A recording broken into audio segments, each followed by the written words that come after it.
you wondrous people. It's Kat Payan talking to you about nesting, bird nesting today.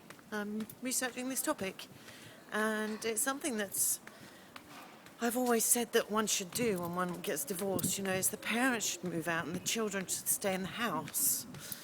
This is all fine in an ideal world, and for some couples it does actually work. From the results I've seen, I just know that from my perspective, when I tried this on in the beginning, because my husband was like 100 kilometres away, I moved to a new town, etc., and it was something that, I thought, well, can I do this? And because in the beginning of the divorce, he kept the big house, so he had the kids most of the weekends, he had the beach next to the house, etc., and the kids were at home. I mean, that was their home for the last 10 years, They had huge bedrooms, 20 square metre bedrooms, and we were living, 5 of us, in a 70-metre apartment in a little house. So in fact, the house is only like 50 metres and the rest is the stairs and the hallway. So, from being in a huge bedroom to yourself to like 4 of you in a room was like quite difficult for them, and I could imagine that. And I thought, well, but because they were going to school in this new place, this new town, and things were going that way, I thought, well, how do I feel about he coming to live in my house and I go away for a week? And then I thought, well, I just uprooted myself, okay? I had nothing to do in that other house. There were no friends, it was just a violent atmosphere, it was a horrible house for me now. So where would I go? That was the first thing. I didn't have much money, I just had the allowance the government was giving me, which was huge, but that's all I had. And where would I go? So that was the first thing that struck me. And then I thought, selfishly, come on, Chris. Then I thought, well, how am I going to feel about him being here? How am I going to feel about him? The whole thing was to have a break from him and the violence that we were living in. So how would I feel about letting this violent energy back into my new environment? No, I didn't feel like a happy bunny, and this is something that I couldn't do. I was quite cross with myself in a way, but this was like a new safe environment for us, and I couldn't possibly have anything infringe that at all. That was my first and foremost priority, was to save the kids and myself from any violence, because I reacted to the violence, obviously, by being more violent or by trying to, scream louder than it so that it would shut up. And so I thought, no, this is not something I could do. Even when, I would have him to dinner when he dropped the kids off, and it was just like real hell for me. And it was not something I could do, not something I could feasibly do. So I had to put a cross on that. But this is what nesting is, bird nesting is. And how it can work out is that, from the research I've done, is that, New York couples who just bought a flat, a fortune, so while, tensions calm down and they can, calmly talk about this, it's best to do that. That's a very good, choice you can do. But if you can't, or there's some people that have managed to do this when the kids are like almost off to university or college, I think you call it in the States. So when you're off to college, the kids had like a year left and they'd lived their whole life in this house, and the parents were sort of putting on a brave face, and each one was, sorry, the dog's right in front of me, each one was giving, a lot of energy into just making this work for the next year or so. That is also a possibility. And obviously very, but this also, from what I've read, has its drawbacks, because when the children leave the house, then who gets the home? How's it going to be sold? All this comes into play. So this is something that's got to be looked into.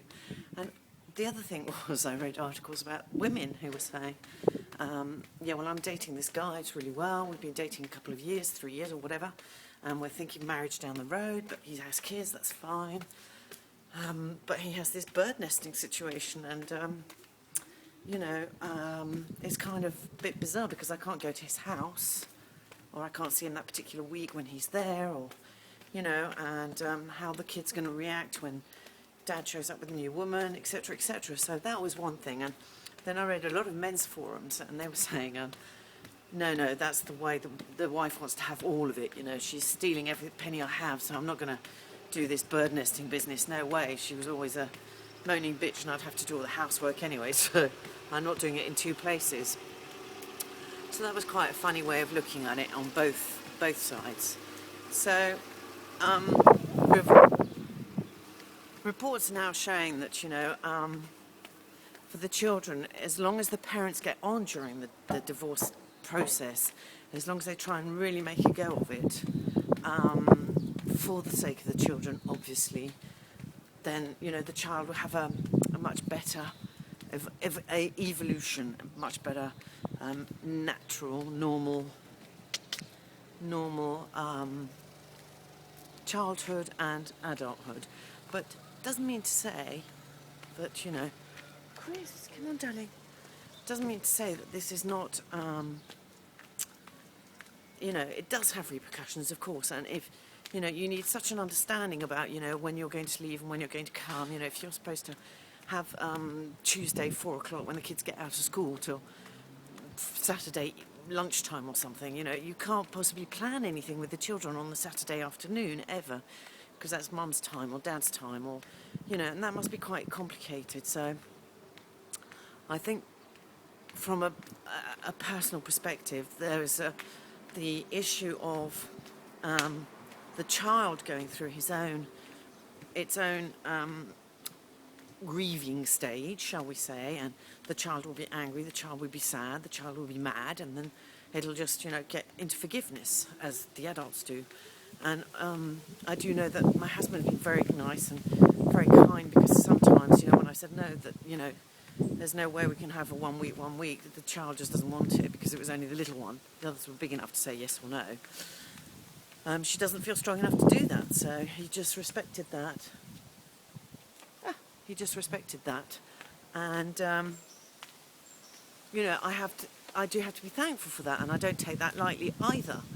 And so this means that unless your father, well, for me, the father of the children is sort of going to be tolerant and lenient like that, then yes, you have to have strict guarding system. Well, garde is, sorry, it's the French for, changing houses and what have you. So, yes, you will have to, change that and make sure that is okay.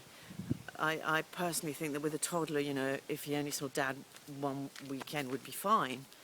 The dad will have complete heartache over this, but it's, I don't know. I can't say, but this is, from the things I've seen. I've also seen a lot of my friends, male friends, kept the kids for the first year, or whatever, and then the mother was so huffed up that, she managed to get the kids to say something to the judge, and so he lost the custody of the children. I think that was devastating, but that was a particular, personal case, because they were going from a really wealthy, rich area in Paris to an area where the buses were not allowed to go. It was so violent, yeah. So all that has to be taken in consideration. But then I do understand that during divorce times it is very, very difficult and very complicated for people to be able to do that. So that's my take on the nesting situation. I think that it's good if you've got, just bought somewhere really expensive and just like for a year to tide you over while you can just relax and get over this grieving stuff until you can talk, communicate clearly to the other party. But also it gives, and this is true, I read this and this is true, it gives a sort of, it gives the child some sort of hope, maybe, that the parents are together. It gives the child some no notion that the parents have divorced. I don't know whether that's good or bad, depending on whether the parent wants to get, another normal married life again. So all these considerations have to be taken into account before anything can be done. One thing that still remains is that you have to look after you. You have to be economically viable, financially stable, and this is where all my philosophy comes in. I have this lovely system that can help you do that. So I have this mindset courses, see on the modules, and I have the economic solution. Hit it on the link below. So do look into all that. And thank you so much for listening. I hope this has been of some value. If you know someone who's thinking about this, pass this along. Make comments. I'll answer any comments. Write me a private message. Whatever it is you need to be doing, I'm here for you. I've got your back. Just know that. Okay, bye for now.